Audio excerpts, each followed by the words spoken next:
Bank ದರೋಡೆಯ ಬಳಿಕವೂ ಕೂಡ ದಾವಣಗೆರೆಯ ಪೊಲೀಸರು ಮಾತ್ರ ಎಚ್ಚೆತ್ತುಕೊಳ್ಳಲಿಲ್ಲ. ನೋಡಿ, ಎಲ್ಲರನ್ನೂ ಕೂಡ ಕಾಯಬೇಕಾದಂತ ಮೂರನೇ ಕಣ್ಣು ನೋಡಿ, ನೀವು ಗಮನಿಸ್ತಾ ಇದ್ದೀರಲ್ಲ, ದಾವಣಗೆರೆ ನಗರದಲ್ಲಿ ಮೂರನೇ ಕಣ್ಣು ನಾಪತ್ತೆಯಾಗಿದೆ. ರಿಪಬ್ಲಿಕ್ ಕನ್ನಡ ಗ್ರೌಂಡ್ ರಿಪೋರ್ಟ್ ನಲ್ಲಿ ಭದ್ರತೆ ವೈಫಲ್ಯ ಈಗ ಬೆಳಕಿಗೆ ಬಂದಿದೆ. ನ್ಯಾಮತಿ ಹೊನ್ನಾಳಿಯ ಎರಡು ಪಟ್ಟಣದ ನಡುವೆ ಎರಡೇ ಸಿಸಿ ಕ್ಯಾಮೆರಾಗಳಿದ್ದಾವೆ. ಆಯಕಟ್ಟಿನ ಸ್ಥಳಕ್ಕೆ ಸಿಸಿ ಕ್ಯಾಮೆರಾವನ್ನ ಅಳವಡಿಕೆ ಮಾಡೋದು ಯಾವಾಗ? ನೋಡಿ, ಇಷ್ಟು ದೊಡ್ಡ ದರೋಡೆ ಆಗಿತ್ತು. ಬ್ಯಾಂಕ್ ನಲ್ಲಿ ಇದ್ದು ಬಂದ ಚಿನ್ನ ಎಲ್ಲವನ್ನ ಕದ್ದು ಪರಾರಿಯಾಗಿದ್ರು. 1 ವರ್ಷದ ನಂತರ ನೀವು ಅವರನ್ನ ಟ್ರೇಸ್ ಮಾಡಿ ಹಿಡಿತೀರಿ, ಅದೆಲ್ಲ ಮತ್ತೊಂದು. ಆದ್ರೆ ಇದಾದ ನಂತರ ಎಚ್ಚೆತ್ತುಕೊಳ್ಬೇಕಾಗಿದ್ದಂತ ಪೊಲೀಸರು, ಸಿಸಿಟಿವಿ ಕ್ಯಾಮೆರಾಗಳನ್ನ ಅಳವಡಿಸಬೇಕಾದಂತ ಪೊಲೀಸರು ಮಾತ್ರ ಕಣ್ಮುಚ್ಚಿ ಕುಳಿತಂಗೆ ಕಾಣಿಸ್ತಾ ಇದೆ. ನ್ಯಾಮತಿ ಹೊನ್ನಾಳಿ ಎರಡು ಪಟ್ಟಣದ ನಡುವೆ ಎರಡು ಸಿಸಿಟಿವಿ ಕ್ಯಾಮೆರಾಗಳಿರೋದು.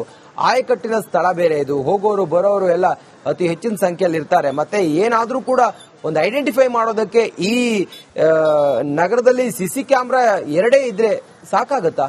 ಎರಡೇ ಕ್ಯಾಮೆರಾ ಇರೋದು. ಸದ್ಯ ಪೊಲೀಸರಿಗೆ ಎಡವಟ್ಟಿದ್ರಲ್ಲಿ ಗೊತ್ತಾಗ್ತದೆ.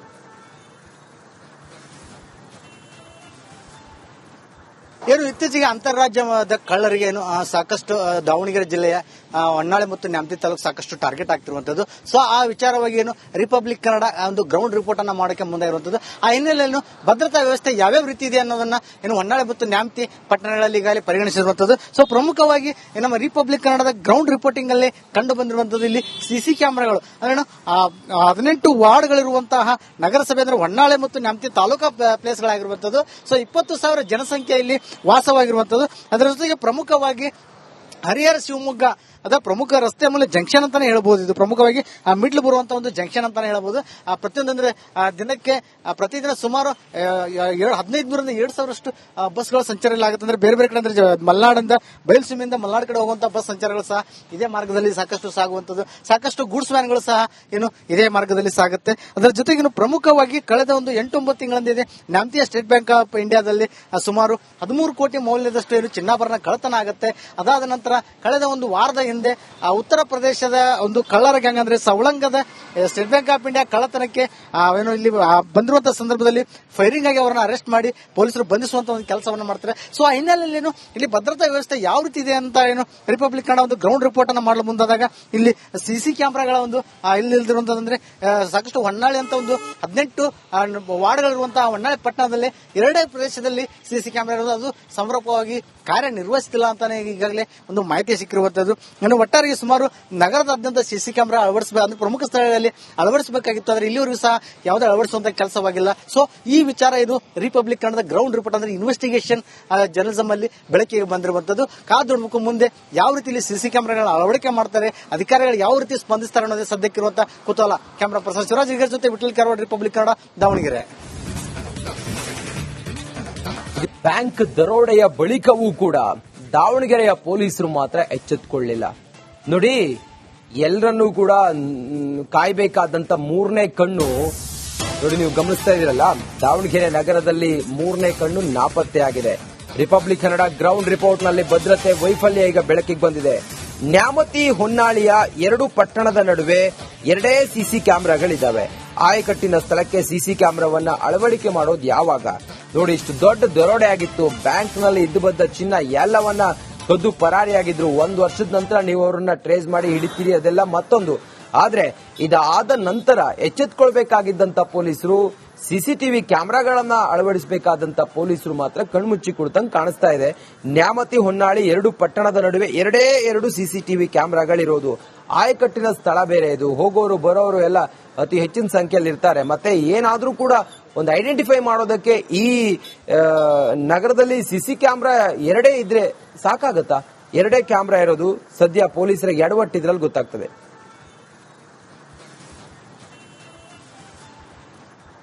ಇತ್ತೀಚೆಗೆ ಅಂತಾರಾಜ್ಯದ ಕಳ್ಳರಿಗೆ ಸಾಕಷ್ಟು ದಾವಣಗೆರೆ ಜಿಲ್ಲೆಯ ಹೊನ್ನಾಳಿ ಮತ್ತು ನ್ಯಾಮತಿ ತಾಲೂಕು ಸಾಕಷ್ಟು ಟಾರ್ಗೆಟ್ ಆಗ್ತಿರುವಂತದ್ದು. ಸೊ ಆ ವಿಚಾರವಾಗಿ ರಿಪಬ್ಲಿಕ್ ಕನ್ನಡ ಒಂದು ಗ್ರೌಂಡ್ ರಿಪೋರ್ಟ್ ಅನ್ನ ಮಾಡೋಕೆ ಮುಂದೆ ಇರುವಂತದ್ದು. ಆ ಹಿನ್ನೆಲೆಯಲ್ಲಿ ಭದ್ರತಾ ವ್ಯವಸ್ಥೆ ಯಾವ್ಯಾವ ರೀತಿ ಇದೆ ಅನ್ನೋದನ್ನ ಹೊನ್ನಾಳಿ ಮತ್ತು ನ್ಯಾಮತಿ ಪಟ್ಟಣಗಳಲ್ಲಿ ಈಗಾಗಲೇ ಪರಿಗಣಿಸಿರುವಂತದ್ದು. ಸೊ ಪ್ರಮುಖವಾಗಿ ನಮ್ಮ ರಿಪಬ್ಲಿಕ್ ಕನ್ನಡದ ಗ್ರೌಂಡ್ ರಿಪೋರ್ಟಿಂಗ್ ಅಲ್ಲಿ ಕಂಡು ಬಂದಿರುವಂತದ್ದು ಇಲ್ಲಿ ಸಿಸಿ ಕ್ಯಾಮೆರಾಗಳು. 18 ವಾರ್ಡ್ಗಳಿರುವಂತಹ ನಗರಸಭೆ ಅಂದ್ರೆ ಹೊನ್ನಾಳಿ ಮತ್ತು ನ್ಯಾಮತಿ ತಾಲೂಕಾ ಪ್ಲೇಸ್ಗಳಾಗಿರುವಂತದ್ದು. ಸೊ 20,000 ಜನಸಂಖ್ಯೆಯಲ್ಲಿ ವಾಸವಾಗಿರುವಂತದ್ದು. ಅದರ ಜೊತೆಗೆ ಪ್ರಮುಖವಾಗಿ ಹರಿಹರ ಶಿವಮೊಗ್ಗ ಅದ ಪ್ರಮುಖ ರಸ್ತೆ ಮೂಲ ಜಂಕ್ಷನ್ ಅಂತಾನೆ ಹೇಳ್ಬಹುದು. ಇದು ಪ್ರಮುಖವಾಗಿ ಮಿಡ್ಲ್ ಬರುವಂತ ಒಂದು ಜಂಕ್ಷನ್ ಅಂತಾನೆ ಹೇಳ್ಬಹುದು.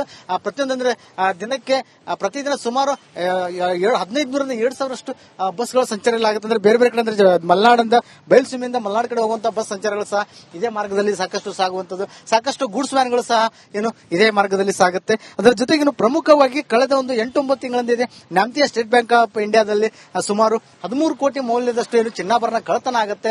ಅದಾದ ನಂತರ ಕಳೆದ ಒಂದು ವಾರದ ಹಿಂದೆ ಉತ್ತರ ಪ್ರದೇಶದ ಒಂದು ಕಳ್ಳರ ಗ್ಯಾಂಗ್ ಅಂದ್ರೆ ಸವಳಂಗದ ಸ್ಟೇಟ್ ಬ್ಯಾಂಕ್ ಆಫ್ ಇಂಡಿಯಾ ಕಳ್ಳತನಕ್ಕೆ ಇಲ್ಲಿ ಬಂದಿರುವಂತಹ ಸಂದರ್ಭದಲ್ಲಿ ಫೈರಿಂಗ್ ಆಗಿ ಅವರನ್ನ ಅರೆಸ್ಟ್ ಮಾಡಿ ಪೊಲೀಸರು ಬಂಧಿಸುವಂತ ಒಂದು ಕೆಲಸವನ್ನು ಮಾಡ್ತಾರೆ. ಸೊ ಆ ಹಿನ್ನೆಲೆಯಲ್ಲಿ ಇಲ್ಲಿ ಭದ್ರತಾ ವ್ಯವಸ್ಥೆ ಯಾವ ರೀತಿ ಇದೆ ಅಂತ ರಿಪಬ್ಲಿಕ್ ಕನ್ನಡ ಒಂದು ಗ್ರೌಂಡ್ ರಿಪೋರ್ಟ್ ಅನ್ನು ಮಾಡಲು ಮುಂದಾದಾಗ ಇಲ್ಲಿ ಸಿಸಿ ಕ್ಯಾಮೆರಾಗಳ ಒಂದು ಇಲ್ಲಿರುವಂತಂದ್ರೆ ಸಾಕಷ್ಟು ಹೊನ್ನಾಳಿ ಅಂತ ಒಂದು 18 ವಾರ್ಡ್ಗಳಿರುವಂತಹ ಹೊನ್ನಾಳಿ ಪಟ್ಟಣದಲ್ಲಿ 2 ಪ್ರದೇಶದಲ್ಲಿ ಸಿಸಿ ಕ್ಯಾಮೆರಾ ಇರೋದು, ಅದು ಸಮರ್ಪಕವಾಗಿ ಕಾರ್ಯನಿರ್ವಹಿಸುತ್ತಿಲ್ಲ ಅಂತಾನೆ ಈಗಾಗಲೇ ಒಂದು ಮಾಹಿತಿ ಸಿಕ್ಕಿರುವಂತದ್ದು. ಒಟ್ಟಾರೆ ಸುಮಾರು ನಗರದಾದ್ಯಂತ ಸಿಸಿ ಕ್ಯಾಮೆರಾ ಅಂದ್ರೆ ಪ್ರಮುಖ ಸ್ಥಳಗಳಲ್ಲಿ ಅಳವಡಿಸಬೇಕಾಗಿತ್ತು. ಆದ್ರೆ ಇಲ್ಲಿವರೆಗೂ ಸಹ ಯಾವುದೇ ಅಳವಡಿಸುವಂತ ಕೆಲಸವಾಗಿಲ್ಲ. ಸೊ ಈ ವಿಚಾರ ಇದು ರಿಪಬ್ಲಿಕ್ ಕನ್ನಡದ ಗ್ರೌಂಡ್ ರಿಪೋರ್ಟ್ ಅಂದ್ರೆ ಇನ್ವೆಸ್ಟಿಗೇಷನ್ ಜರ್ನಲಿಸಂ ಅಲ್ಲಿ ಬೆಳಕಿಗೆ ಬಂದಿರುವಂತದ್ದು. ಕಾದೊಡ್ಬೇಕು ಮುಂದೆ ಯಾವ ರೀತಿ ಸಿಸಿ ಕ್ಯಾಮೆರಾಗಳ ಅಳವಡಿಕೆ ಮಾಡ್ತಾರೆ, ಅಧಿಕಾರಿಗಳು ಯಾವ ರೀತಿ ಸ್ಪಂದಿಸ್ತಾರೆ ಅನ್ನೋದೇ ಸದ್ಯಕ್ಕಿರುವಂತ ಕುತೂಹಲ. ಕ್ಯಾಮೆರಾ ಪರ್ಸನ್ ಶಿವರಾಜ್ ಈಗ ಜೊತೆ ವಿಠಲ್ ಕಾರ್ವಾಡ್, ರಿಪಬ್ಲಿಕ್ ಕನ್ನಡ, ದಾವಣಗೆರೆ.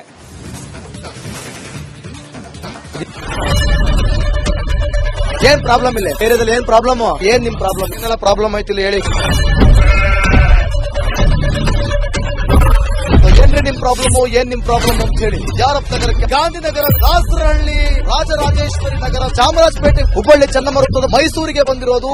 ಬ್ಯಾಡಗಿ ತಾಲೂಕಿಗೆ ನಾವು ಬಂದಿವ್ರಿ.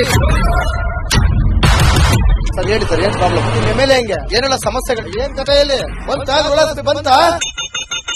ಅಯ್ಯಪ್ಪ ಯಾವತ್ತೂ ಬಂದಿಲ್ಲ. 2 months ಇಂದ ನೀರಿಲ್ಲ. ಟ್ಯಾಂಕರ್ ಬರ್ಬೇಕಾದ್ರೆ ರೋಡ್ ಸರಿ ಇಲ್ಲ ಅಂತ ಯಾರ ಹತ್ರ ಹೋಗಿ ಹೇಳೋದಕ್ಕೆ ನಮ್ಗೆ ಯಾರು ಇಲ್ಲ. ಕಿತ್ತೋದ್ರೆ ಏನ್ ಅಲ್ಲ ಹಾಳಾಗೋದ್ರು ಇದು ಯಾರು ನೋಡರೇ ಗತಿ ಇಲ್ಲ. ನಾವಿದ್ದೀವಿ ಅಂತಾರೆ. ಇವಾಗ ಯಾರು ಎಮ್ಎಲ್ಎ ಮಗ ಒಂದ್ ದಿವಸಾನು ಬಂದಿಲ್ಲ. ಫುಲ್ ಸ್ಟ್ಯಾಂಡರ್ಡ್ ಲಕ್ಸುರಿಯಸ್ ಬೆಡ್ರೂಮ್ ಐತ್ರಿ ಅದು. Taj west end tradition blue. Meeting ನಿಮ್ದು ಮೀಟಿಂಗ್ ಇಲ್ಲಿ ಮಾಡ್ರಿ.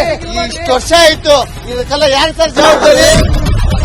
2,000 ರೂಪಾಯಿ ಬ್ಯಾಂಕ್ಗೆ ಹೋಗ್ತೀನಿ ಬರ್ತಾ ಇದ್ದೀನಿ. ಬ್ಯಾಂಕಿಗೆ ಹೋಗ್ತೀನಿ ಬರ್ತೀನಿ 2,000 ಮಾತ್ರ ಬರ್ತಾ ಇಲ್ಲ. 2,000 ನಂದೇ ಹೊಂಟೋಯ್ತು. ನಿಲ್ ಮೇಲೆ ಭಾರಿ ಐಟ್ ಆದ ಮಾರ. ಮೇಡಮ್ ಬರಲ್ಲ ಕಣ್ರಿ ಸರ್.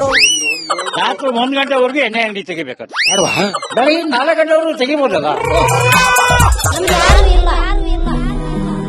ಮಗನೂ ನೋಡಲ್ಲ, ಯಾರು ನೋಡಲ್ಲ. ನಾನು ಒಬ್ಬಳು ನೋಡ್ಕೊಂತೀರಜ್ಜ. ಮೊಮ್ಮಕ್ಕಳಿಗೆ ಅಮ್ಮ ಅಪ್ಪ ಇಲ್ಲ, ಅವರು ನೋಡಿ ಬರ್ತಾ ಇದೀವಿ. ದೇವ್ರು ಬಿಟ್ಟಂಗೆ ಆಗುತ್ತೆ.